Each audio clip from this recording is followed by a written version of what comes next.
Hi,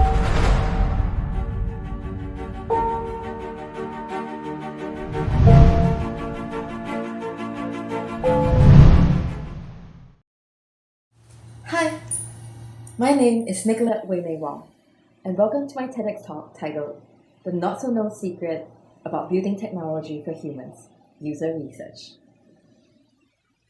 When we think about the tech industry, we think about the giants like Google, Microsoft, Apple, Facebook, and others. Let us take it back to Malaysia for a bit.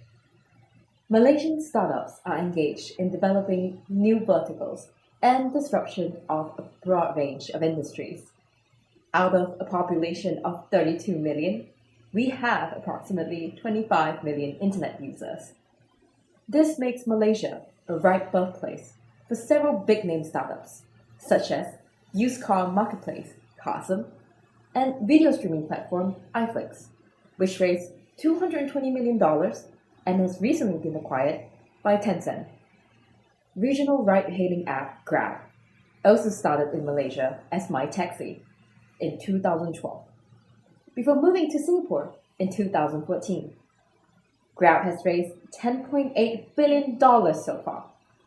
Dah Makan, a food delivery service based in KL, has raised $28 million and is the first Malaysian startup to participate in the coveted Y Combinator Startup Accelerator program.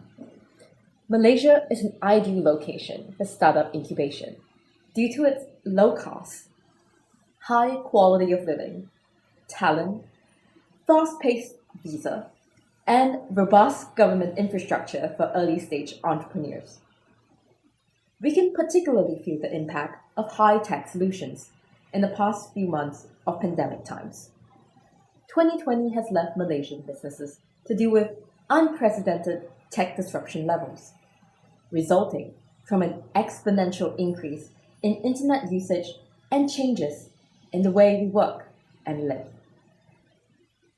The pandemic has created a rapidly changing and uncertain environment, forcing companies to adopt digital technology to facilitate businesses. On a large scale, we see changes in the banking industry and how we pay for things. McKinsey estimated an increase of 31% of Malaysians have adopted the usage of contactless payments during the pandemic. This is a crazy increase, especially in the adaptation of new technology. I did a case study of a small town in Kedah. Before the pandemic, GrabFood, a food delivery app service, was non-existent. Now, it is part of their everyday lives. And the thing is, when the pandemic is over, this habit is retained. The pandemic has accelerated tech progress and adaptation, not just in Malaysia, but across the world. I like to believe that we build technology to help make humans' lives easier and better. Therefore, it brings me to the second part of my speech: human-oriented technology, the key to sustainable technology. We interact with digital technology like applications, softwares, websites, computers, cell phones on a daily basis. But when we think about the people building the technology for us, we often think about software engineers, designers, data scientists. But who advocates for users? Who makes sure that we're building something truly helpful for users? Who validates this? While the technology and algorithm behind how they work are potentially life-changing, the user interface is the part that people, like you, like myself, look at and interact with.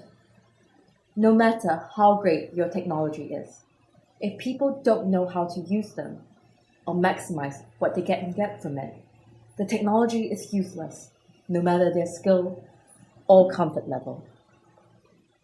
A design that creates a great user experience may seem frivolous, but think about it. In aircraft software and hardware, it should be designed to be easy to use to pilots, regardless of their situation, be it in darkness or turbulence. An important knob or button that is not placed in the right position could mean pilots are not able to react in a timely and optimal manner and cause a lot of damage. So understanding how humans interact with the particular technology is important to things as simple as how to get a cup of hot coffee from a confusing coffee machine with 30 different buttons to a banking software. Enter user research.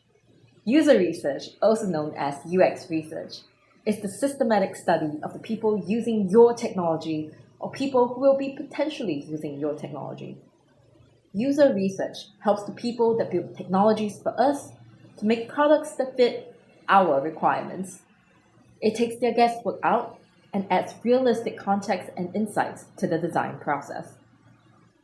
No more just building something without actually knowing the real struggles and needs of people. UX researchers adopt various methods, such as interviews, card sorting, heuristic evaluation, usability testing, and others, to uncover problems and design opportunities. Doing so reveals valuable information that can be fed into the design process. But let me give you a real-life example. I was working for a startup called CitationC, based in London as their user researcher. CitationC is a web-based service that helps people organize and create references.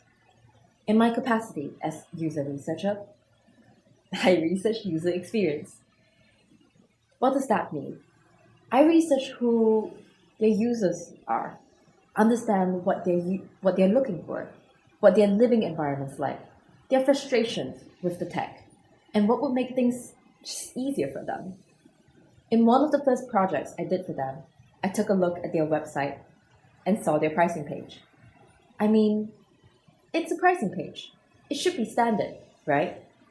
Everyone should know how it works. However, I did a survey and some interviews and found that users were often very interested in subscribing and paying a premium fee for CitationC services. However, they were confused by the layout of the pricing page and felt overwhelmed by the way the information was laid out.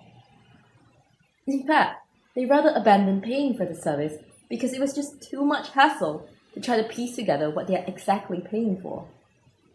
So I facilitated a collaboration between users and designers to learn from users and organize the pricing page in a way that users understood. After my research and redesign, we see a 200% increase in profit and signups in just 2 weeks. And more users were able to take advantage of the features that CitationC has to offer. Now, why is this important?